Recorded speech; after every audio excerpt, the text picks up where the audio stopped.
Hello and thanks for checking out another SM2 training video. When looking at data using one of the views you have set up, you will, every once in a while, want to use filters to search for specific records.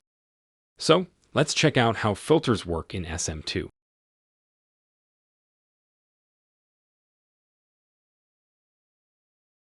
When setting up a view by clicking the plus sign, or editing an existing one by hitting the notepad icon, you can decide which parameters can be used as filters for that particular view.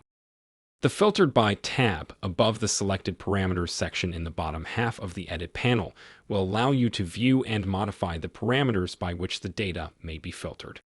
You can pick and choose the desired parameters by selecting them from the left-hand side and using the right arrow, while the left arrow removes selected parameters from the list of filters.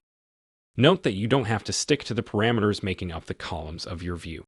Data can be viewed using any kind of filters, including those corresponding to parameters outside of the table columns. Hit the Save button when you're satisfied with the filters you've set up. To apply a filter, click the funnel icon in the Views menu. Doing so will pop up the list of available filters. Clicking on one of them will enable you to apply that filter according to the value you are looking for. You can apply multiple filters, and you can also save the applied filters so that the next time you load up the view, the filters will be pre-applied.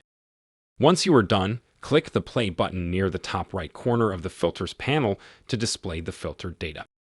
In the top left corner of the table, next to the view's name, there is a small funnel icon. Hovering on it will display a tooltip listing all of the filters applied to the view. View filters are a versatile and efficient tool to minimize clutter, allowing you to zero in on the data pertinent to you. As always, our system specialists remain available should you have questions on views or anything else SM2. Thank you for watching. See you in the next one.